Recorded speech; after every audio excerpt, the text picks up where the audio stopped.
What's up, and welcome back to Nowstalgia Pod. Once again, giving you your weekly look at what's going on in pop culture. My name is Pat Sheehan with my co-host Dave Martin Swagger. Dave, what's going on, man? Yo, what's good, man?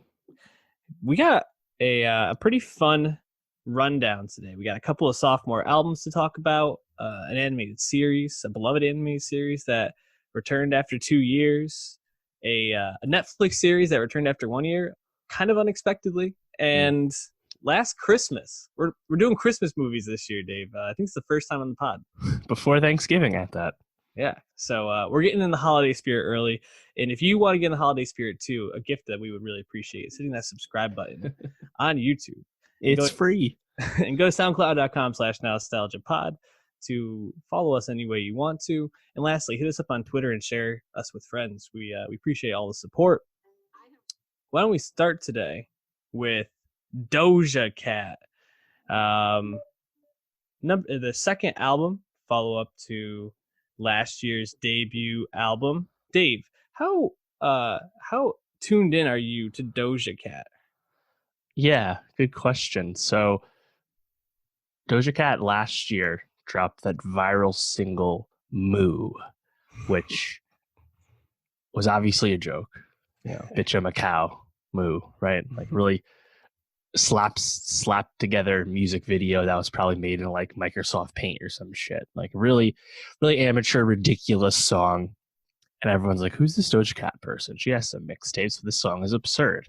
And that's kind of what happened. It's got a lot of streams, but no one took it seriously.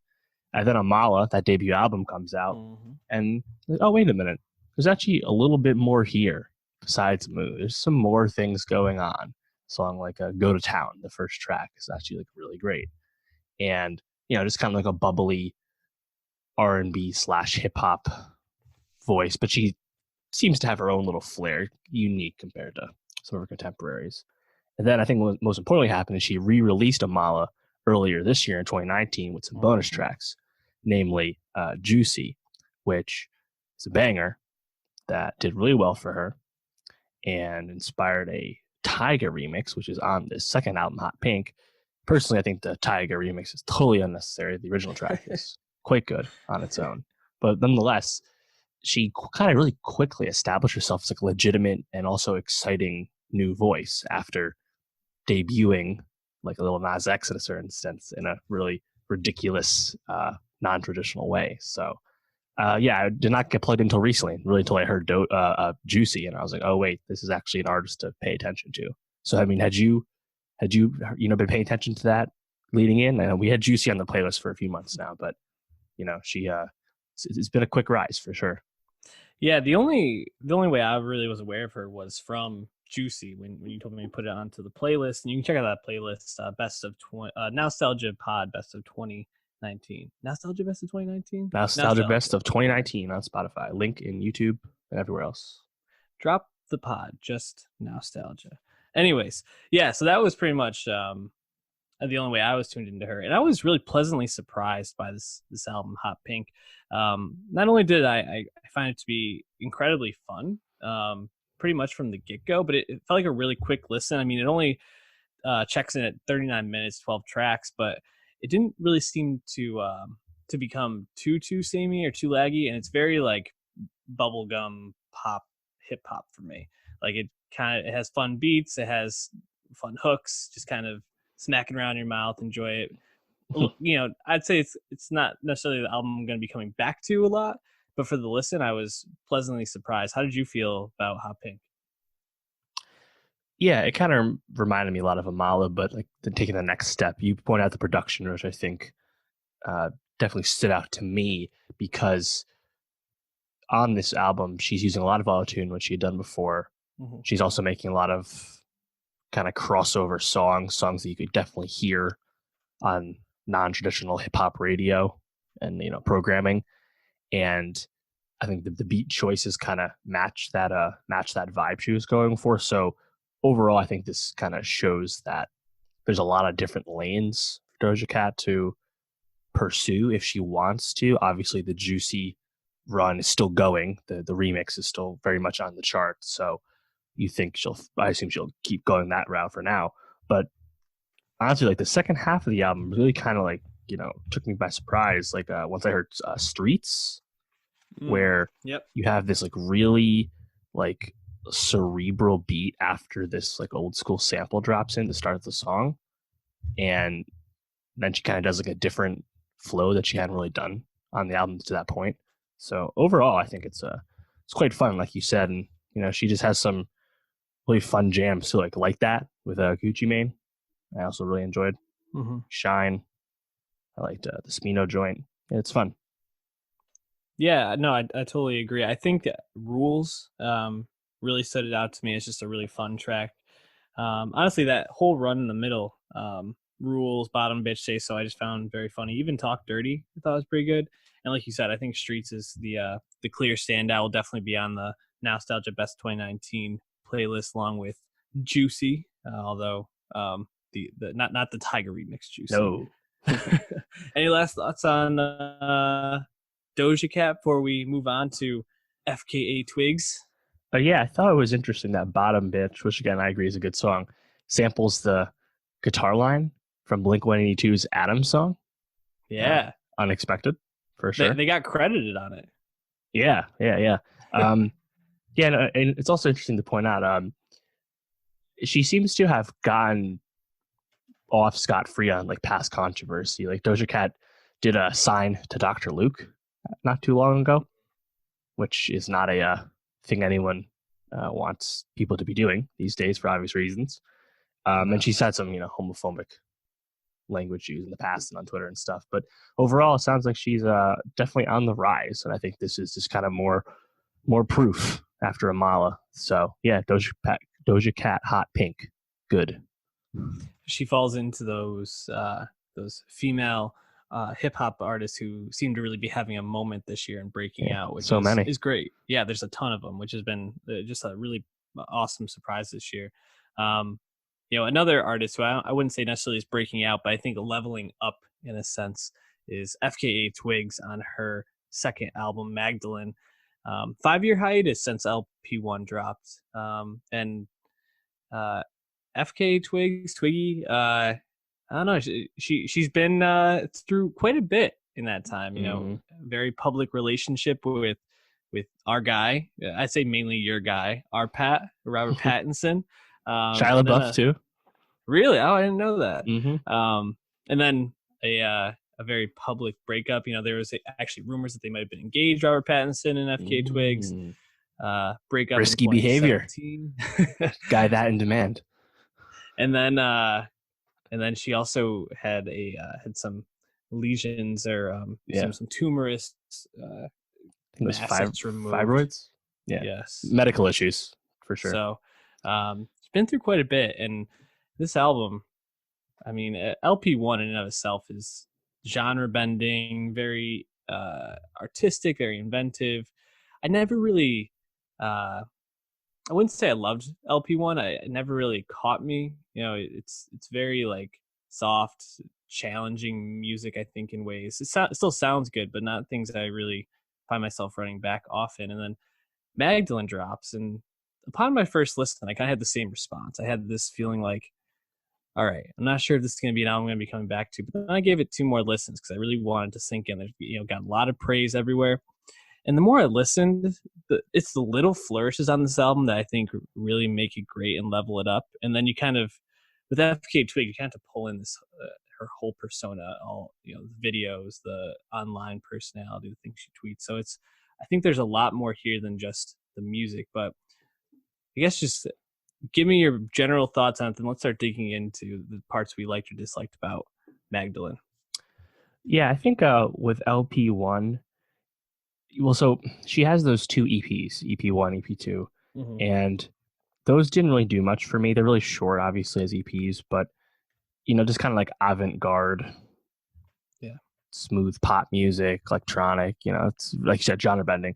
But then once LP1 comes out 2014, and then that Melissa EP in 2015, those 2 projects, I was like, oh wait, I get it now. This is actually like really cool stuff, and you've heard this influence on like Solange and like Kalela and other people in this all R&B space the past few years, and 2 weeks, that big song off LP1, which was on a lot of critics lists in 2014, Mhm. Amazing Bridge. That's that song that I think obviously people would point to. Is like that's like the quintessential FKA Twigs song to this point. And then she goes on this big hiatus. Obviously, a lot of personal things, still public figure for the most part, but a lot of personal things going on. What is she going to come back to? Because now that her influence has already been expressed by others in the space, like you, I wasn't like a huge fan or anything, but it's funny listening to this in the context of the album. I really appreciate the singles way more now, like Yeah. Cellophane, the last track, and Holy Terrain with Future. I Yep. heard them as singles, and I was like, all right, cool. This is like what she does. But then once you understand the themes of the album, and in Cellophane's case, once the album is crested and ended, and get that, uh, you kind of really appreciate what she was going for, like the artistic intent. And yeah, I mean, it got so much acclaim, and that's funny for an album that is a pop album that's really understated. It's really soft, but her songwriting is what really shines, of course, and getting into how she was treated by tabloids in England, getting the Meghan Markle treatment, of course, her relationships, her struggles with her health. Um, Hearing her boil that down, and she's not like it's not like she's spilling the tea or anything, but Mhm. she's kind of talking about her observations on power dynamics and relationships, and like serving others versus serving yourself, and feeling you're Yeah. being performative for somebody else. It's really compelling lyrics, and yeah, I think it's a fantastic album, and really hit for me in the middle with Mary Magdalene, and then of course Fallen Alien, which I think is a Mhm. really striking, immediately standout moment on the Yeah. album. So yeah, I liked it a lot. No, I think you made a really good point in talking about her songwriting, because I think when you kind of start with what makes FKA Twigs a great artist, it's really her earnestness, and she's very thoughtful, not only in her lyrical content, but in how she layers the music. I mean, she has a producer credit on every single song, so she's all over this, obviously.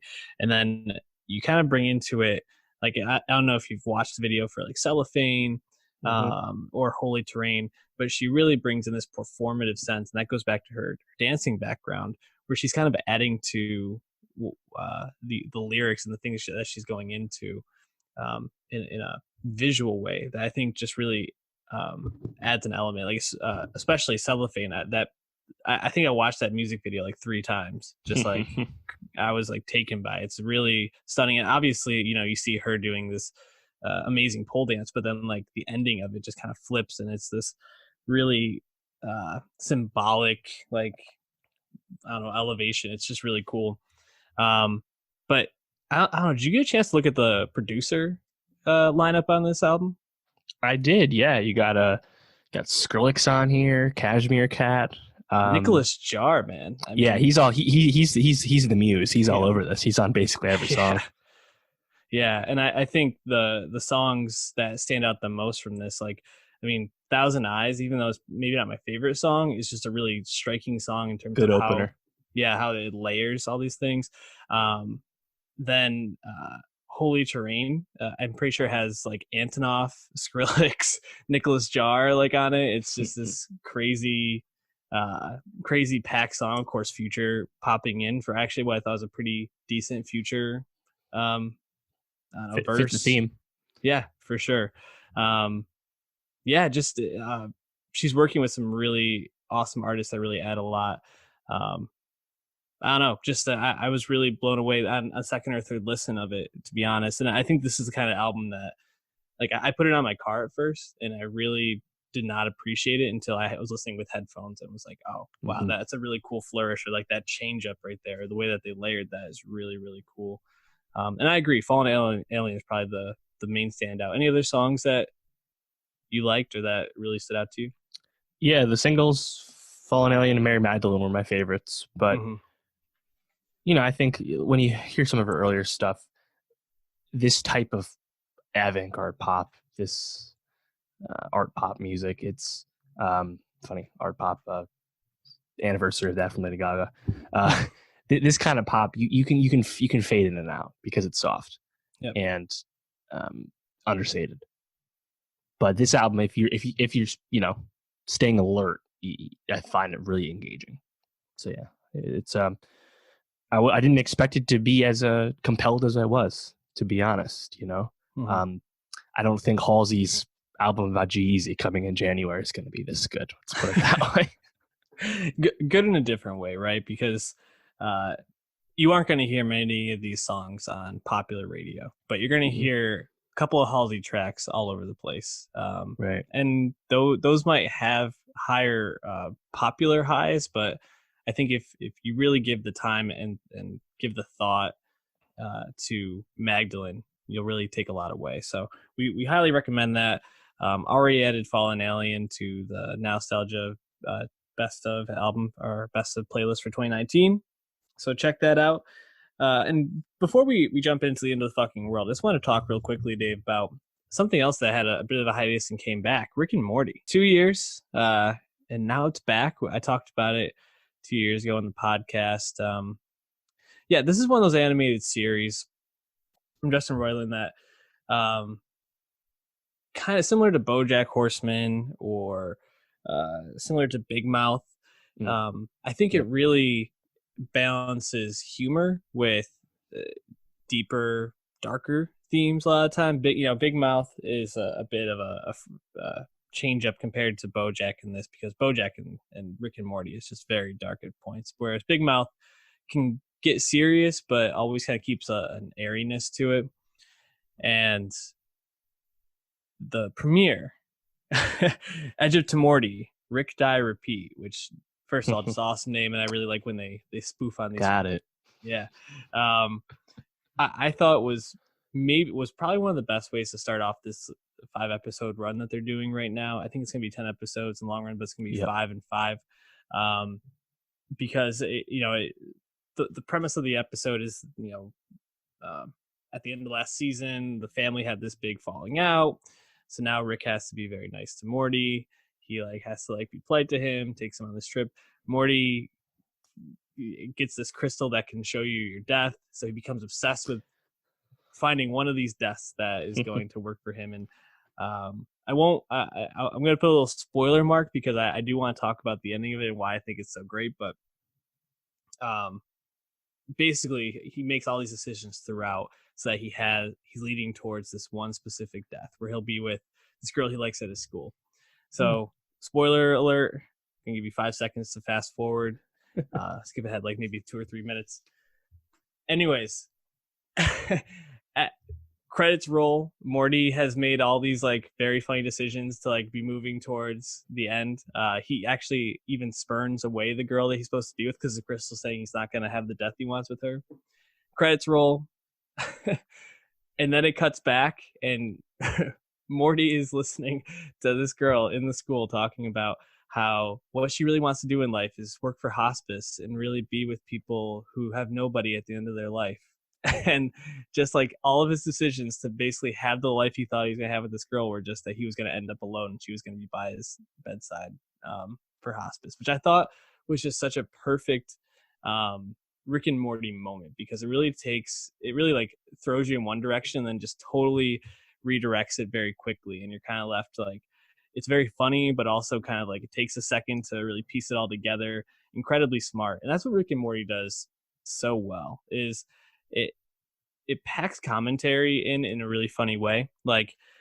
In this episode, Rick kept dying, and that's why it's Rick Die Repeat. And he keeps coming back in all these different universes where fascists have just taken over in every single universe. So he wakes up and he's nah, I'm not really down with this fascist shit, man. So then they kill him. Goes to the next one, plays along with it. They find out he's lying. They kill him. Goes to another one. He's yeah, Heil Hitler. And the guy's wait, what the fuck are you talking about? The one that wasn't fascist was this one where it's slugs eating each other. Just really, really funny. And it really, I think, it can be very challenging and thought provoking. Especially the end of season 3, I thought was excellent. So really excited to have it back. If you're not watching Rick and Morty, you can catch up on Hulu.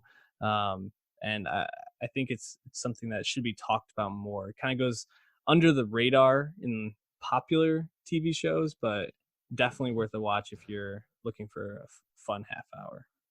So you're saying the Szechuan sauce fiasco at McDonald's does not speak for all Rick and Morty fans? You're not one of those crazed lunatics?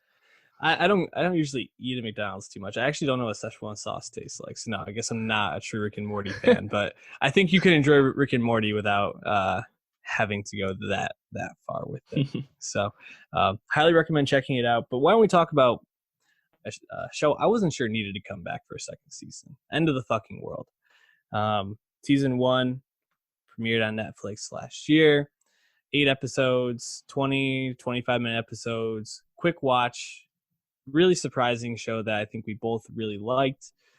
And I think when we did our wrap up last year, we said, this is the sort of show where I'm okay with the ambiguous ending. I'm okay with it being just open ended and letting us kind of interpret the way we want to.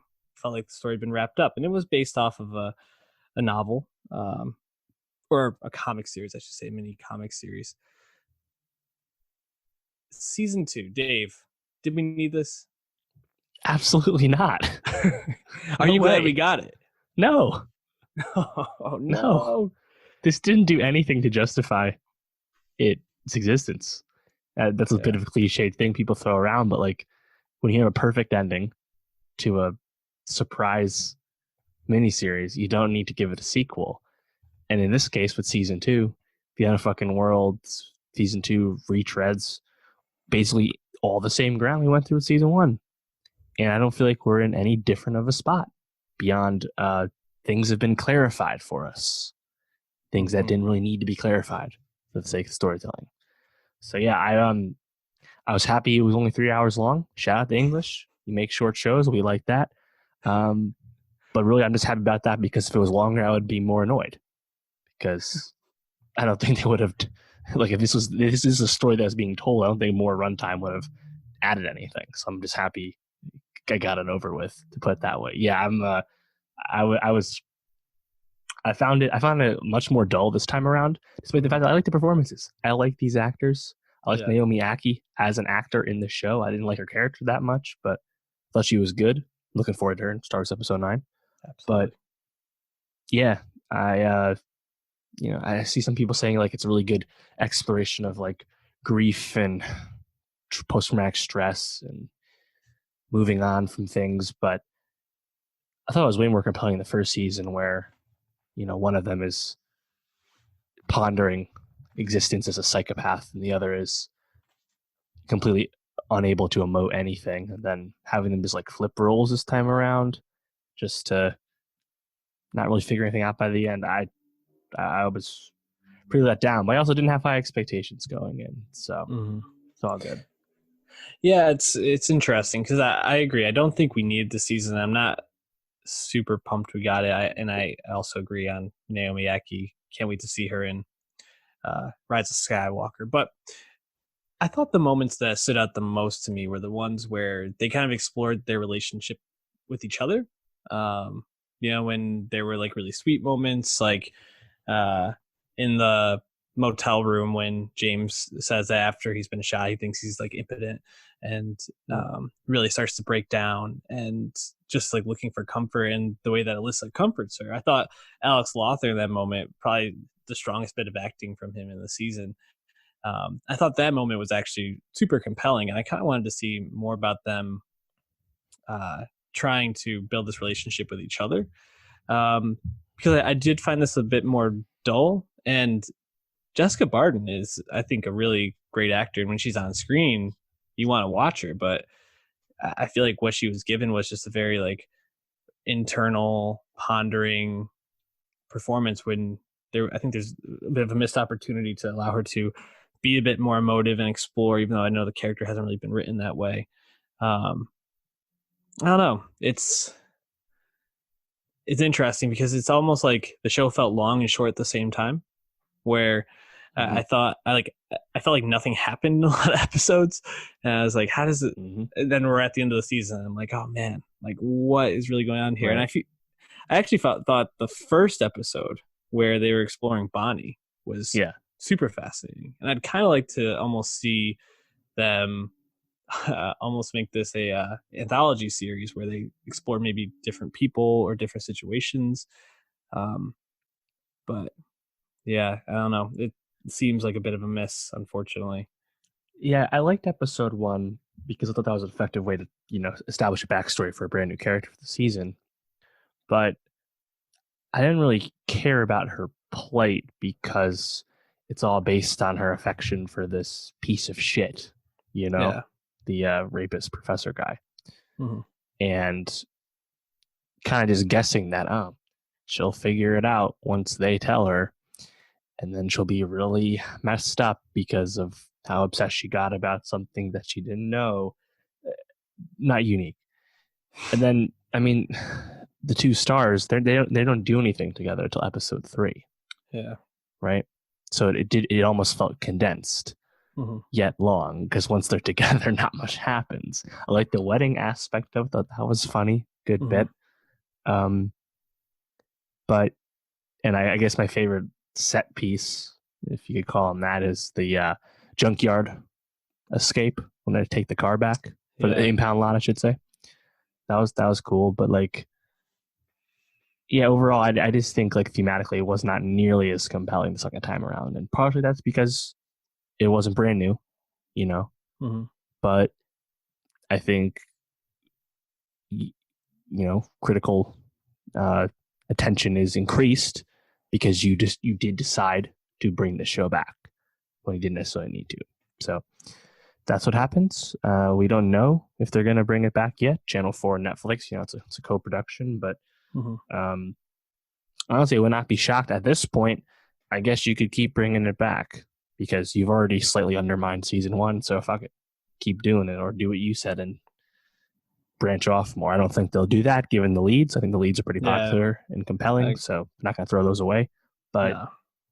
yeah, disappointed to be blunt. Yeah. Although this is a show I could see having a really weak second season, and then season 3 comes back and they kind of find the story and the footing more. So I'm not totally out on this show. Especially because I think Lothar and Barden are future stars, and I don't see Naomi Aki coming back if there is a third season, but maybe she'll be in it too. And the talent is there. I think they just need to maybe streamline the story a bit more, or find something a little bit more compelling. But anyways, end of the fucking world. It's quick. It's still decent TV. So there's worse things to watch on Netflix for sure. And worst movies to go watch in the theater. And that kind of brings us to Last Christmas. So Dave, we haven't talked Christmas movies. I'm wondering what's your opinion on them? Do you like them? Do you hate them? What would you rate them? Do you like Christmas? Are you a fan? Well, you can like Christmas and not like Christmas movies. I mean, yeah, I like a lot of like the classic ones. I don't like seek them out. I'm not like a ride in the former ABC Family 25 Days run or anything. Freeform now. I'm not doing that, but Freeform now is trash anyway. Yeah, whatever. I mean, I don't know if I have a favorite one, to be honest. It's a Wonderful Life. I mean, yeah, It's a Wonderful Life. Miracle on 34th Street are probably like the quote best ones, critically speaking, right? But I feel like everyone, Christmas movies are very populist. A lot of them are really like all the animated ones are dumb short. They're all like 70 minutes long, right? But yeah, no, I mean it's its own genre in and of itself. But this movie's funny because like, despite the fact that Emilia Clarke's character works in a Christmas shop, it doesn't totally feel like a Christmas movie, which I guess I appreciate because it's not like a super traditional quote Christmas movie, even if it's a rom-com beats might be a little more familiar, right? Yeah, no, for sure. And I'm even like struggling with the rom-com label on it, because while certainly there are rom-com elements, the ending or at least the twist of it all, I don't know, can you have a rom-com with only one person? I I don't know, interesting. And You can try. They certainly did. and they certainly did. And actually, that kind of brings me to probably my biggest gripe. So you have Paul. Is it Paul Feig? Paul Feig, I believe. Paul Feig, Comedy veteron. Yeah, Lots of comedy hits on his hands. Freaks and Geeks, probably what he is best known for. Bridesmaids, Ghostbusters, Spy. Spy. So quite a few comedy hits on his hands, and I feel like this movie is pretty sloppy, man, because in kind of talking afterwards with Julianne, my girlfriend, on this, we were kind of left with this feeling of like, did this script go through like 10 different people before they kind of got to where it is? Because it feels like the pacing was just totally off. Like the first half of the movie felt like an eternity, and then it kind of takes off when she starts turning her life around. So maybe that actually just speaks to it, is like, it sucks to watch people be miserable. I don't know. But then you kind of move on to the idea of like, there's this guy at the homeless shelter that she starts volunteering at, and it seems like there might be something between them, but she doesn't want to pursue it because of this ghost. But then they just never like never like really There's go a back lot of to stuff like that. Yeah, It's a very messy plot. Very yes. messy. And so much is left kind of just like, either they wrap it up too quickly, or it feels like they wanted to explore it and didn't, and just feels unfinished, like half baked in a lot of ways. So yeah, I was kind of left just disenchanted with this film. You said that you felt like it was messy too. Talk to me a little bit more about that. It's funny too, because Emma Thompson co-wrote the movie, and of course is in it as Clark's mom. I mean, think about it. Like, they kind of just introduced that her sister is gay and is not totally on the terms with that with her family, like keeping that from them. They introduced that her Slavic family is immigrants, and that xenophobic tensions weigh on them, and Brexit exists in this version of London. The George Michael IP of it all kind of comes and goes. There's just a lot of these like subplots that are just kind of thrown in as like extra flavor for the plot, but like, they are compelling subplots if they're explored, but the movie just doesn't have the bandwidth to explore them, so they just get in the way of the main story of Last Christmas. So yeah, it's just messy. Yeah, the George Michael piece of it all is really funny, because even though they're using Last Christmas, very famous Wham song, I did not expect it to just be all George Michael songs throughout. Right. And then I was like, did I buy a ticket to like Yesterday or Blinded by the Light? It was just, I just was like, where are we going with this? And how every single like music box in the store played Last Christmas, and it felt like there was maybe like a surreal element to it, like the idea like that was actually, she was just hearing that because it was trying to like help her realize that this guy is a ghost. I don't know. And I think where I feel probably most frustrated in the lack of exploring is the thing with her sister, right? Because it comes up as a way just to make her like a really horrible person, as she like outs her sister to her family, really kind of out of the blue and just like going way over the top.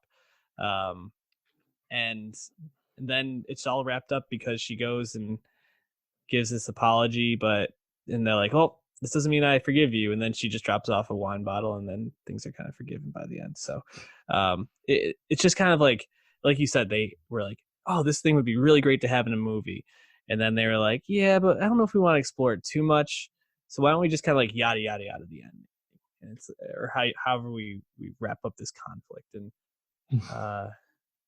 yeah, I don't know. I guess, were you surprised by the twist of it? Did you see it coming? That's the thing. So the lead up to this movie, I heard like on a pod someone else talking about the twist, and the whole convo online when the trailer drops is that the trailer gives away the twist. And I hadn't picked up on it. I just kind of had it spoiled, so I'm watching the movie looking for the twist. And then once I find out that he doesn't have a cell phone and leaves it in the cupboard, I'm like, all right, something strange. There we go. when she walks into the garbage bags when she's following Golding.